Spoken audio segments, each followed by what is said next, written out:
যখন আমার হাজারের উপর মানুষকে এভাবে হত্যা করা হয়েছে, এখনো আমাদের মায়েরা বাবারা তাদের সন্তানের লাশ কোথায় দাফন করা হয়েছে, কোথায় আছে এটা খুঁজে বেড়াচ্ছে।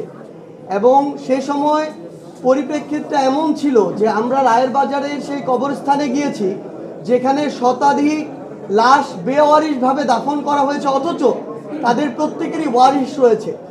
আমাদের সামনে দুইজন মা, শহীদের মা, অঝরে কান্না করছেন। আমরা আমাদের জায়গা থেকে ব্যক্তিগতভাবে আমাদের যদি ওইটুকু অনুভূতি, সহমর্মিতা থাকে, তাহলে যে কেউ বিবেকবান একজন মানুষ এটুকু দাবি করবে যে যেই খুনির নির্দেশে এই এত বড় একটি হত্যাকাণ্ড হলো 1971-এর পরে বাংলাদেশের ইতিহাসে, অন্তত ওই খুনির বিচারটা আমরা এই বাংলাদেশে দেখতে চাই। আমি শুধু আমার ওই শহীদের মা যে কথাটি বলেছেন, আমি সেই কথাটি আমার মুখ দিয়ে আপনাদের সামনে তুলে ধরেছি পুরো বাংলাদেশের কাছে। এটা শুধু ওই দুইজন শহীদের মায়ের কথা না, পুরো বাংলাদেশে এই অভ্যুত্থানে আহত সকল যোদ্ধা এবং শহীদ পরিবারের একই কথা।